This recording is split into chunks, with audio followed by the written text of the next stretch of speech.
ఈ వీడియో చూస్తున్న వాళ్ళందరికీ కూడా నమస్కారము.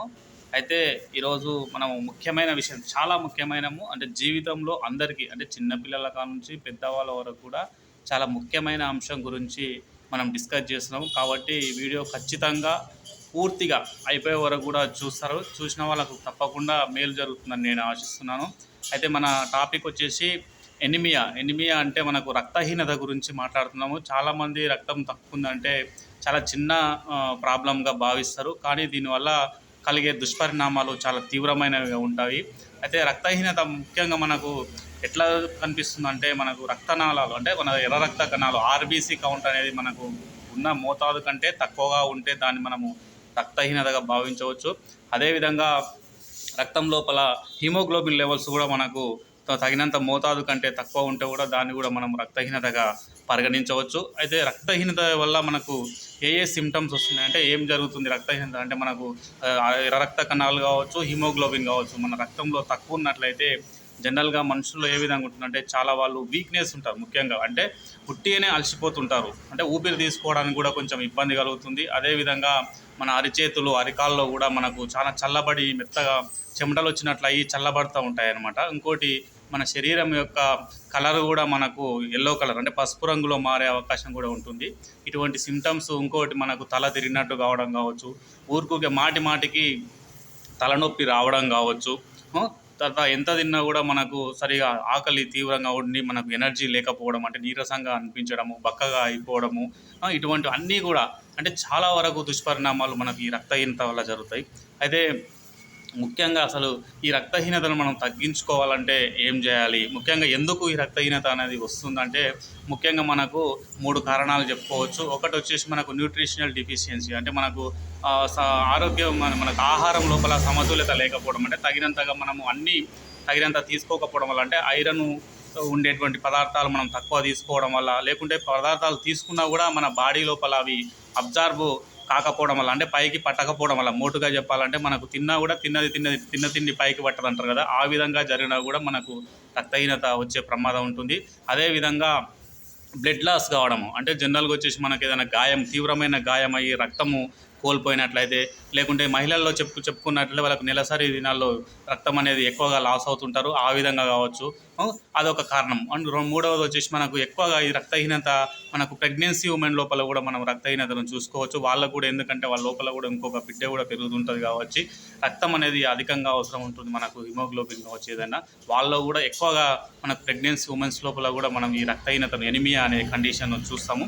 సో ఇవన్నీ కూడా కారణం. అదేవిధంగా ఇంకొక కారణం ఏంటంటే, మనకు ప్రొలాంగ్డ్ డిసీజెస్ అనమాట, ఏవైతే మనకు క్రోనిక్ డిసీజెస్ అని అంటాము, అవి అంటే క్యాన్సర్ కావచ్చు, మనకు ఇటువంటి కిడ్నీకి సంబంధించిన డిసీజులు కావచ్చు, ఇటువంటి డిసీజులు ఉన్నవారి లోపల కూడా మనము ఎనిమియా అనేది మనం చూడవచ్చు. సో ఇవి మనకు ఇవన్నీ కారణాలు అనమాట మనకు రక్తహీనత అనేది రావడానికి. సో ఇప్పుడు ఈ రక్తహీనతను మనం ఏ విధంగా తగ్గించుకోవచ్చు, ఒకటే గుర్తుపెట్టుకోండి, మీరు చాలా కష్టపడి వేలు చాలా డబ్బులు ఖర్చు పెట్టాల్సిన అవసరం లేదు. మనము రోజు మనకు ఈజీగా అవైలబుల్ ఉన్నటువంటి మనకు ఫుడ్స్ ఖచ్చితంగా అన్నీ కలిపి మనం తిన్నట్లయితే మనము ఈజీగా ఈ రక్తహీనత నుంచి బయటపడవచ్చు. అంటే మనకు prevention is better than cure అంటాము. అంటే ఏదైనా ఒక రోగం వచ్చిన తర్వాత మనము హైరాణ పడి వాటికి ట్రీట్మెంట్ తీసుకోవడం కంటే, అటువంటిది రాకుండానే ముందే మనం తీసుకోవడం అనేది ఈజీ అనమాట. వచ్చిన తర్వాత ట్రీట్మెంట్కి ఏమో డబ్బులు ఎక్కువ ఖర్చు అవుతుంది, మన ఆరోగ్యం కూడా క్షీణిస్తుంది.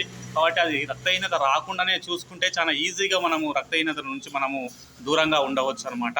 ఎటువంటి పదార్థాలు తీసుకోవచ్చు అంటే, మనకు మటన్ కానీ చికెన్ కానీ తినేవాళ్ళు, మటన్ చికెన్ అంటే ఎవరైతే నాన్ వెజ్ వాళ్ళు ఉంటారో వాళ్ళు మటన్ చికెన్ తిన్నా సరే వాళ్ళకు ఈజీగా మనకు ఐరన్ అనేది అధికంగా లభిస్తుంది, రక్తహీనత నుంచి మనం దూరంగా ఉండవచ్చు.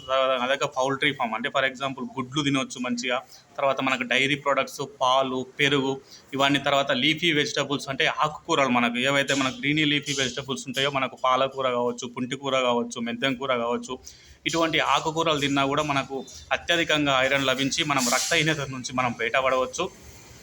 అదేవిధంగా మనకు నట్స్, అంటే మనకు పల్లీలు, మనకు శనగలు కావచ్చు, మనకు వేరుశనగ కావచ్చు, బెబ్బర్లు, పెసర్లు, ఇటువంటి అన్నీ కూడా మనం తిన్నట్లయితే మనకు వీటి నుంచి కూడా మనకు రక్తహీనత నుంచి మనము ఈజీగా బయటపడే అవకాశం ఉంటుంది. ఇంకొకటి మనకు రోజు మార్నింగ్ ఒక సిట్రస్ ఫ్రూట్స్ అనమాట, అంటే నిమ్మ జాతులకు సంబంధించిన ఏవైనా సరే మనం జ్యూస్ చేసుకొని మనం సేవించినట్లయితే మనకు అది ఏం చేస్తుందంటే మనకి సిట్రస్ ఫ్రూట్స్ అనేటివి ఐరన్ను శరీరం లోపల అబ్జార్బ్ కావడానికి అనేది దోహదపడుతుంది. కాబట్టి ఖచ్చితంగా రోజు మీరు ఒక నిమ్మకాయ జ్యూస్ తాగినట్లయితే ఈ రక్తహీనత నుంచి బయటపడవచ్చు. కాబట్టి ఇది మనం ఒక రోజు, ఒక వారం, ఒక నెల రోజులు చేస్తే సరిపోదు, కంటిన్యూస్గా చేయాల్సి ఉంటుంది. దానివల్ల మనము అనేక సత్ఫలితాలను పొందవచ్చు అనమాట. అంటే ఇటువంటి చిన్న మన రోజు రెగ్యులర్గా మన చుట్టుముట్టు ఉండేటివి టమాటోస్ కూడా ఎక్కువగా మన టమాటాలు అనేది చాలామంది చాలా తక్కువ చూస్తారు, కానీ టమాటా వల్ల చాలా ఉపయోగాలు ఉంటాయి. టమాటోస్ తిన్నా కూడా మనకు అందులో కూడా మనకు ఈ యొక్క ఎనిమియా తగ్గించే యొక్క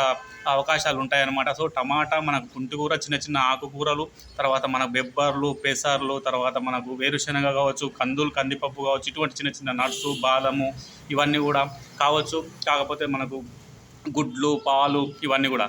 అదే ఒకటి గుర్తుపెట్టుకోవాల్సింది ఏంటంటే మనకు ఈ మీటు తిన్నప్పుడు ఖచ్చితంగా డైరీ ప్రొడక్ట్స్ అనేటివి మనకు అవాయిడ్ చేయాలి. రెండు ఒకేసారి తినకూడదు. ఎందుకంటే మనకి ఈ రెండు కలిపి తిన్నప్పుడు ఏమవుతుందంటే మనకు ఐరన్ అనేది మనకు అబ్జార్బ్ కాకుండా మనకు తిన్నా కూడా ఉపయోగం లేకుండా ఉంటుంది. కాబట్టి ఎప్పుడైతే మనకు ఈ మీటు కానీ లేకుంటే ఐరన్ రిచ్ ఫుడ్స్ తిన్నప్పుడు ఏమవుతుందంటే మనం ఈ డైరీ ప్రొడక్ట్స్ అంటే పెరుగు కావచ్చు, పాలు కావచ్చు దూరంగా ఉంచాలి. అవి సపరేట్ వేరే టైంలో తినాలి, అన్నీ ఒకటే టైంలో తినకూడదు అనమాట.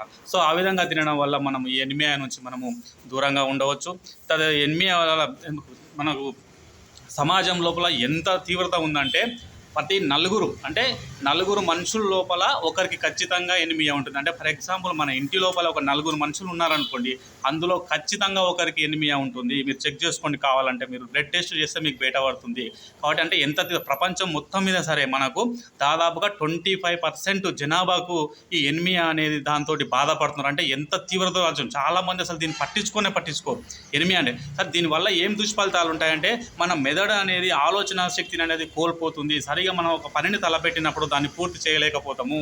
మనం నీరసంగా ఉంటే పని ఏం చేస్తాం? మనం ఎంత యాక్టివ్గా ఉంటేనే ఒక పనిని ఏదైనా అనుకున్నప్పుడు వెంటనే చేస్తాం. చాలామంది అంటే ఈరోజు పని అనుకుంటారు, చేయాలని మనసులో ఉంటుంది, కానీ దాన్ని చేయలేకపోతారు అనమాట. ఇంకొకటి మనకు మందబుద్ధి గలవాళ్ళ పిల్లలు అంటే ప్రెగ్నెన్సీ టైంలో మనకు ఈ రక్తహీనత అనేది చాలా తక్కువ వల్ల వాళ్ళకు పుట్టబోయే పిల్లలు కూడా మనకు బుద్ధిహీనతతో పుట్టడం జరుగుతుంది. కాబట్టి గవర్నమెంట్ కూడా మనకు భారత ప్రభుత్వం ఆలోచించి ఎనిమియా మీద ఒక యుద్ధమే చేస్తుంది అనుకోవాలి. ఎందుకంటే మనకి ఎనిమియా ముక్త్ భారత్ అనే ఒక స్కీమ్ కూడా పెట్టింది. మీకు చాలామందికి తెలియకపోవచ్చు. కేంద్ర ప్రభుత్వం అనేది ఎనిమియా ముక్త్ భారత్ అంటే మన భారతదేశాన్ని ఎనిమియా బారి నుంచి మనకు ఫ్రీ చేయడం, అంటే మనకు విముక్తిని కలిగించడం కోసము ఒక స్కీమ్ పెట్టిందంటే మీరు ఆలోచించండి ఎంత దీనివల్ల దుష్పరిణామాలు జరుగుతున్నాయో.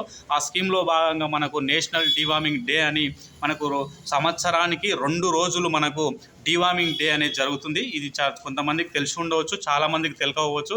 కానీ ఇది ముఖ్యంగా 1 సంవత్సరం నుంచి 19 సంవత్సరాల పిల్లలకు ఖచ్చితంగా మీరు డీవార్మింగ్ చేయాల్సి ఉంటుంది. అంటే సంవత్సరానికి 2 సార్లు ఖచ్చితంగా డీవార్మింగ్ అంటే ఆల్బెండజోల్ మనకు సిరప్ సస్పెన్షన్ ఉంటుంది. అంటే ఏజ్ని బట్టి టాబ్లెట్ కూడా ఉంటాయి మనకు, డోసు సింగిల్ డోసు అనమాట. అవి ఖచ్చితంగా మీరు అంగన్వాడీ లోపల కావచ్చు, స్కూల్స్ లోపల కావచ్చు, ఇది గవర్నమెంటే ప్రొవైడ్ చేస్తుంది అనమాట.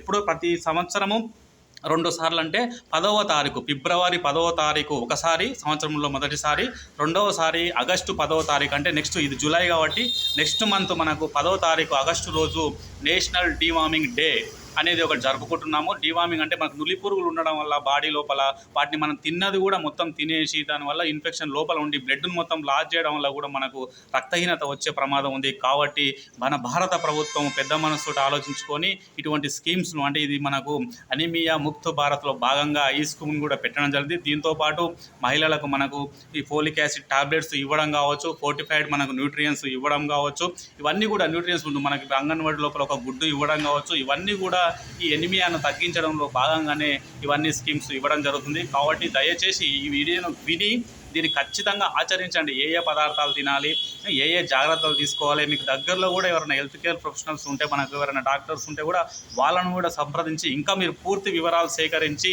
మీరు ఈ యొక్క ఎనిమియా నుంచి ఫ్రీ అవుతారని చెప్పి ఆశిస్తున్నాను. ఇంతటితో నేను మీ సత్తారపు అశోక్ రెడ్డి. నమస్కారం మిత్రుల, ఖచ్చితంగా ఇది చూడండి, మీరు అందరికీ షేర్ చేయండి. ధన్యవాదాలు.